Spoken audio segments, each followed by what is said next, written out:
Bhimla Nayak Telugu movie summary in English. Daniel Danny Shekhar, an ex-Havaldar, and his driver crossed the state border from Telangana to Andhra Pradesh on a night. The police at the checkpost stopped them for carrying liquor beyond the permissible quota, but a drunken Danny, who is furious that his sleep is disturbed, beats them up. C. Bhimla Nayak arrives and hits Danny, explaining his offense. Danny refuses by saying that his destination was in Telangana, but Nayak arrests him nonetheless since Danny has physically crossed the border, entered Andhra. A constable humiliates Danny by removing his panche, which further aggravates his anger. The police file an FIR, but after going through his phone contacts, they are shocked to know that Danny is the son of an influential politician and is connected to politically powerful men.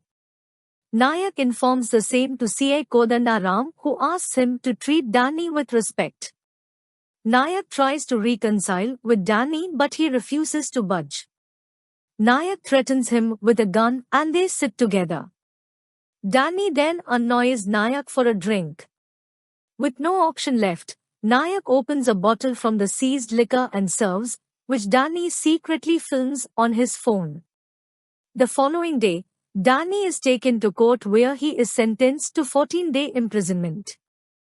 Danny's lawyer bails out him, subject to his bi-weekly appearance at the police station. In an act of vengeance, Danny releases the recorded video to the press. Nayak is arrested with an order to investigate his actions. Danny challenges Nayak in front of the police station. The villagers, who are staunch supporters of Nayak, try to attack Danny, but Nayak stops them by saying their fight is personal.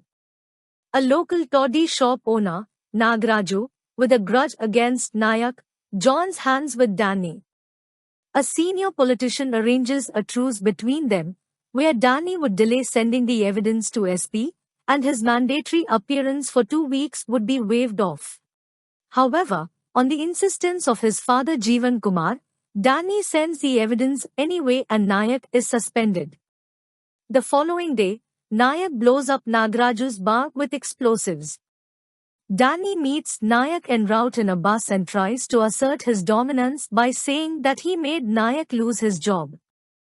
Nayak replies that even if the battle is lost, he'd return to win the war. The police seize Danny's vehicle and arrest the driver in retaliation. Meanwhile, Jeevan meets the SP and submits the evidence that Nayak's wife Suguna has indulged in smuggling by illegally buying forest goods from Tiavanbialis, which results in her arrest warrant. Knowing this, Nayak and Suguna move along with their baby to a remote place in the forest. Jeevan's men, who track their location and steal Suguna's phone, threaten Nayak for her life. Furious, Nayak attacks Jeevan's men in a lodge. Danny is unaware of his father's actions and asks Nayak to stop beating them.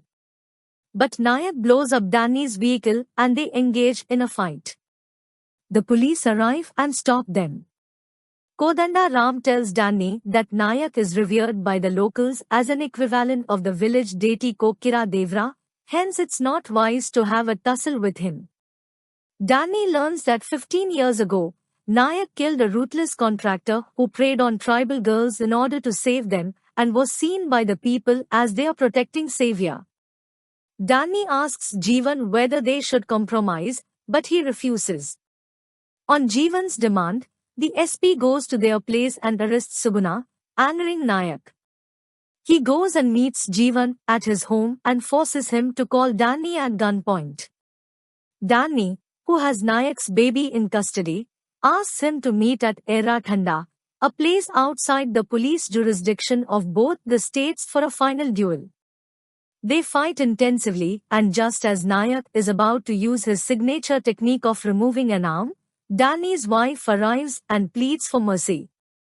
Nayak recognizes her as one of the tribal girls he saved long ago and allows them to leave. They willingly withdraw the cases on each other. Nayak, who is transferred to Telangana, arrives at Danny's home. They reintroduce each other and shake hands.